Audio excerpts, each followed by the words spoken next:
বন্ধুরা আজকে এসেছি আমরা জীবনতলার কাছে আড্ডাবাড়ি। জীবনতলার কাছে নেত্রা আড্ডাবাড়ি। এখানে কিছু দেখতে পাচ্ছ বন্ধুরা ছবি তুলছে। এনাদেরকে আজকে একটা প্রশ্ন করব, যদি উত্তর দিতে পারে আমাদের চ্যানেলের পক্ষ থেকে ছোট একটি গিফট। আসো আসো, ক্যামেরাম্যানকে বলবো একটু, তোমাকে আমাদের চ্যানেলের পক্ষ থেকে সুন্দর একটি গিফট দেবো। তুমি কি আমাদের এই প্রশ্নের উত্তর দিতে ইচ্ছুক আছো? চেষ্টা করব, আশা করি পারবো। পারবে? করে দেখেন।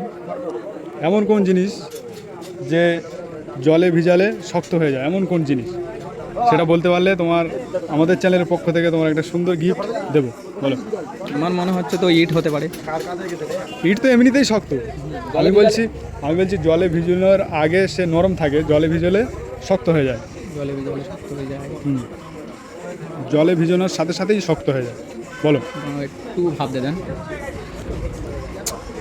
আসছে 10 সেকেন্ড সময়।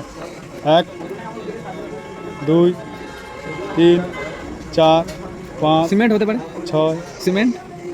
একেবারে উত্তরটি ভুল হয়নি বন্ধুরা, তার জন্য ওনাকে আমাদের চ্যানেলের পক্ষ থেকে সুন্দর একটি গিফট তুলে দেবো। দেখতে থাকুন। পেরেছি, তাহলে খুব খুশি আমি। হ্যাঁ, নাও আমাদের এখন ছোট চ্যানেল, তোমাকে একটা পেন দিচ্ছি। কেমন লাগলো? কেমন ভালো লাগলো যে পেরেছি, আমি প্রশ্নটা উত্তর পেরেছি, আমার খুবই ভালো লাগে। ভালো লাগলো? ভালো লাগে। আমাদের ভিউয়ার্সদের কি বলতে চাও? বলো। ভিউয়ার্সদের বলবো সবাই ফলো করুন, সাবস্ক্রাইব করুন। ফেসবুক থেকে দেখলে ফলো করুন, ইউটিউব থেকে দেখলে সাবস্ক্রাইব করুন, আর শেয়ার করুন। বেশি বেশি শেয়ার করতে হবে। ঠিক আছে।